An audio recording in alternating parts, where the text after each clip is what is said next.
This episode of the Fire Alarm Insider is proudly brought to you by Security Securities, your trusted partner in firearm and security solutions, protecting lives and businesses one system at a time.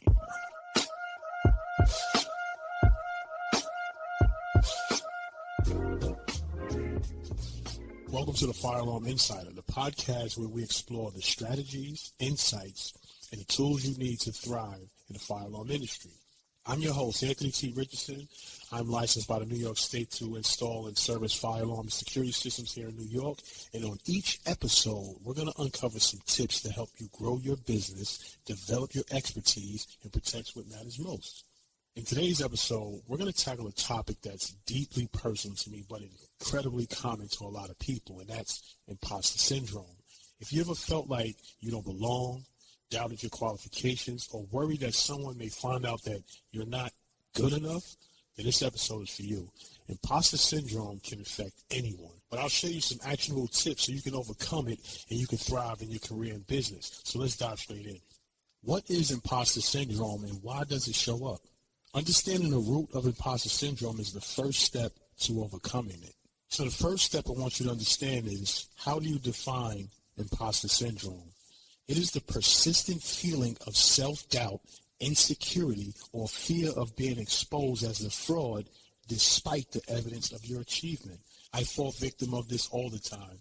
Me sharing my knowledge about the fire alarm industry, being a fire alarm technician, how to troubleshoot, even running your own fire alarm business. Even though I've been doing it for 10 years and been talking to the people around me or even teaching the people around me, now I'm facing a world where I may face some ridicule. I know what I'm saying, but I sometimes may think I'm doubting if I'm actually saying the right thing and if there's someone out there that's going to rebut it. But you got to get through that. You know what you know, and you have to be confident of the knowledge that you have, because it's your perspective. It's your knowledge bottled up into all these years of experience from your perspective. So you have to get through that and understand how you could deliver your message or how you could deliver your expertise through the lens of your eyes. This is the most common feeling that a lot of us as human beings will actually have when we step into new roles. Anything we do different, anything we do new seems challenging, especially when we don't know the route from beginning to end. It's going to make us feel anxious. It's going to make us feel as if we don't know what we're doing. But what we need to do is just have the confidence within ourselves and then just follow the baby steps, small steps at a time until you get through the whole entire problem. So that leads me to my next step, is you have to identify why it happens. Why do you feel like you're an imposter when you actually know exactly what you know? Oftentimes it comes from comparing yourself to others, being a perfectionist, or filling out the space in some type of specialized field. You may be looking at a person who has way more experience than you, who've been breaking down whatever his knowledge is, and he has a way to do it because he learned how to do it. The more things you do, or the more times you do something, the better you get at it. Practice makes perfect. We all know that. So when you step into the field of fire alarm, don't be afraid to wire the batteries backwards. Don't be afraid to blow up a CPU. Don't be afraid to make the mistakes that's probably going to cost the company money or going to have technicians laugh at you. Don't be afraid to make those mistakes. What you need to do is understand from the mistakes that you actually make, so that way you can build the confidence one mistake at a time, because every mistake you make and then push through it, that's more of a confidence builder you build within your character and within yourself. When I started out in fire alarm in the 1900s, like the kids say, really in like 1999 is when I first started out in fire alarm. I had no idea. I was coming from cable and telephone.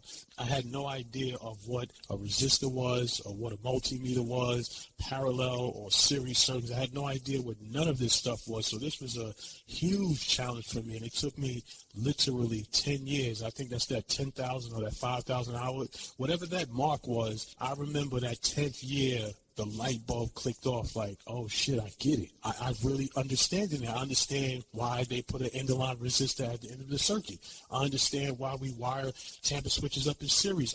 It just overwhelmed with the information from one day being confused to the next day understanding the whole entire operation when it comes to fire alarm systems. I mean, it took 10 years, and I'm trying to shorten that distance for you so that way it doesn't have to take you 10 years, because I didn't have people teaching me how to do anything within the fire alarm industry. So what you need to understand, what you do most is what you do best. And even the most successful people out there that you may see, that you believe that's doing better than you, they was at that point in time where they felt like an imposter too. So what you need to do is push through it, because we all face it. It's a human emotion. But once we understand that we do have the knowledge that we want to share and give to the people, just do it. That's all you got to do.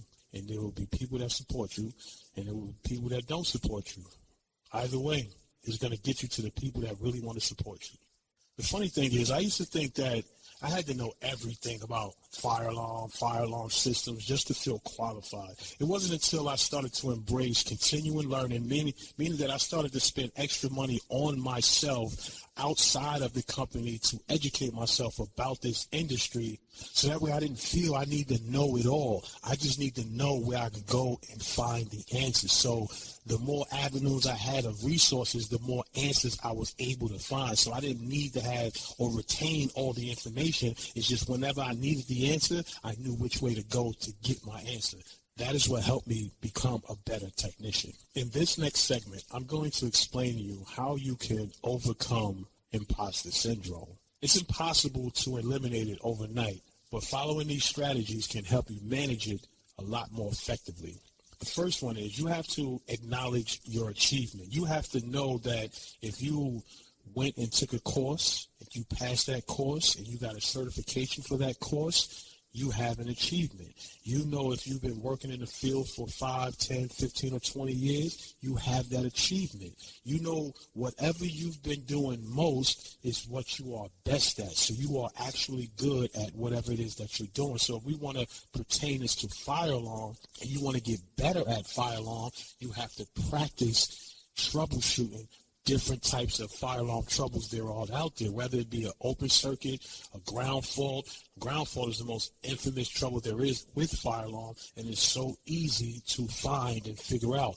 All you have to do is just keep practicing until you become nice. And as you do that, you want to just don't look for nobody to pat you on the back. You want to make a habit of documenting your own wins, whether it be a successful or whether it don't be successful. You want to make sure you remember these points in time where you did something good or you actually fucked something up and blew up something. So you want to remember these points, because that's what's going to make you better. The next step, you want to shift your mindset. Instead of fearing making mistakes, view them as opportunities to learn to improve. If you cross the wiring backwards on a battery, red to black and black to red, and now you zap the charging circuit on the main controller, or maybe nothing happened, maybe just a quick pop and you just got to replace the batteries and nothing detrimental happened after that. But now you know you have to pay attention. So it's not everything that goes wrong is bad. There's always a good that happens, even if there's a detriment situation that's out there. So you have to be able to look at the good out whatever situation you're in, so that way you can remain positive, and then your mind will be able to develop new positive nerves. Because if you shut it down automatically and say, fuck it, I fucked up, I don't know how to do this, boom, brain stopped working. You don't know how to do it. Okay, I'm not going to figure out no answers and figure out how to do it. So I'm going to just leave it right there. So you don't want to do that. You want to give your mind the open space to be able to think, to find and solve problems.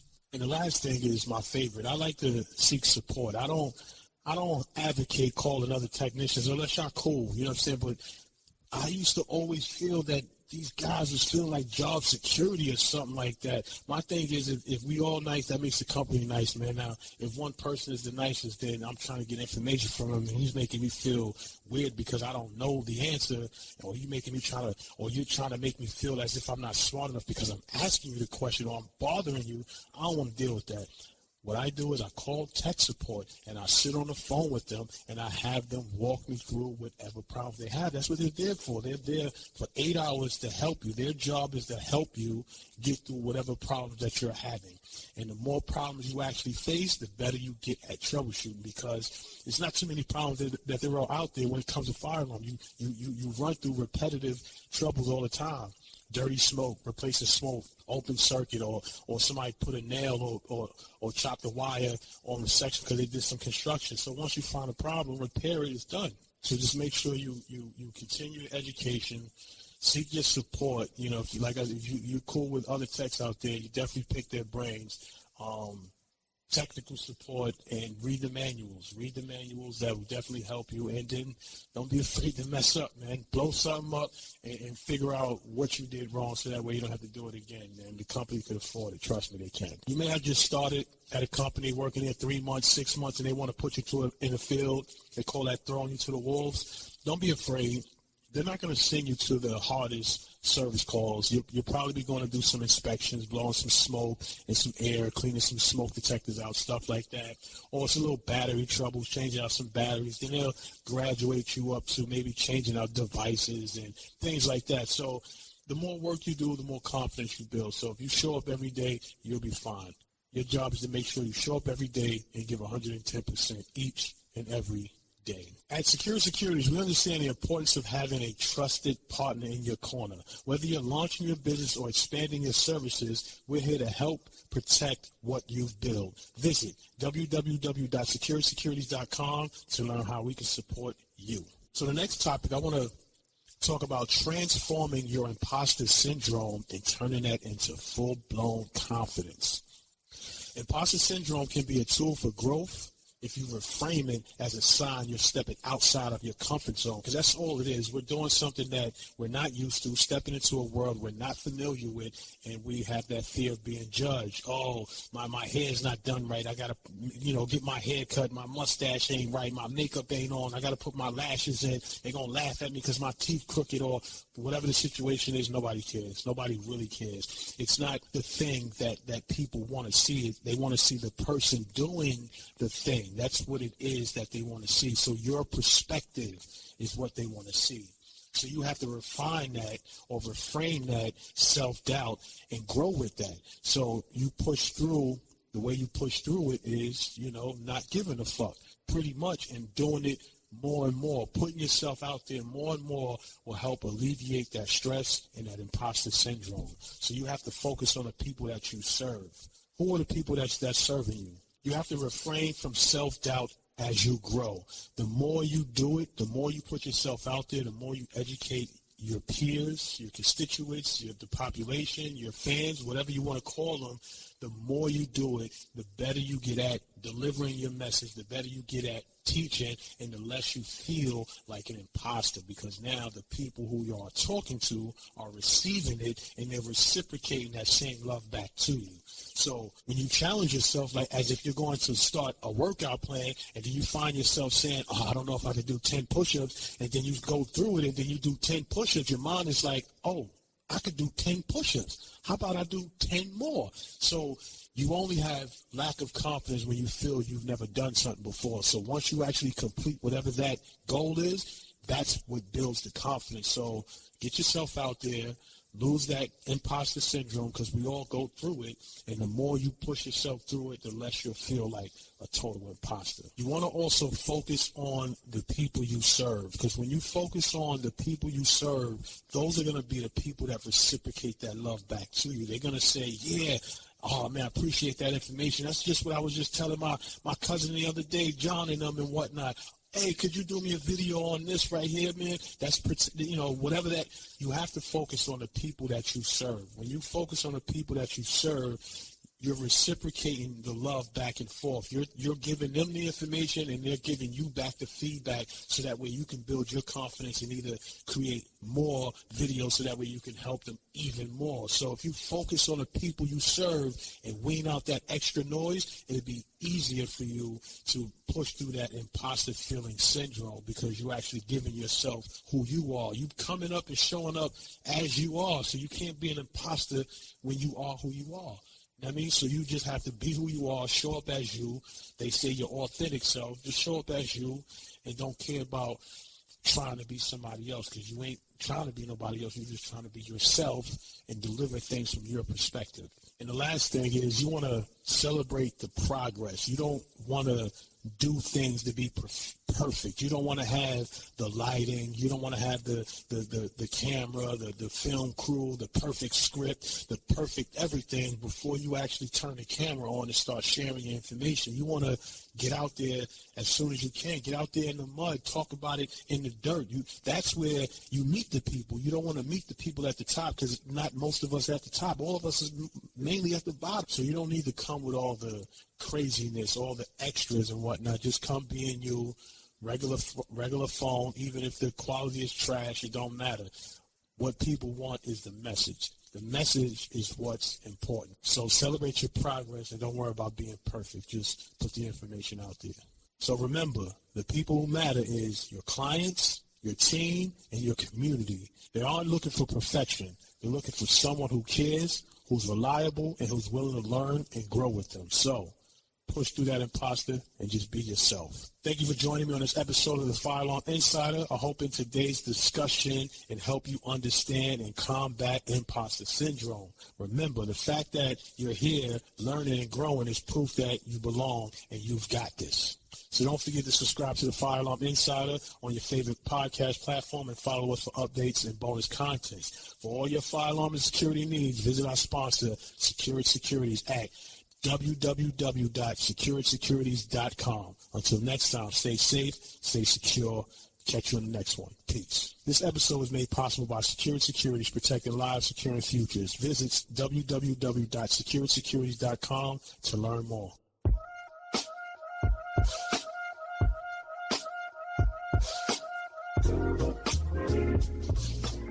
Also, don't forget to subscribe to the Fire Alarm Insider on your favorite podcast platform and follow us for updates and bonus content. For Fire Alarm Solutions, visit our sponsor at Security Securities. That's Security Securities, www.securitysecurities.com. Appreciate you.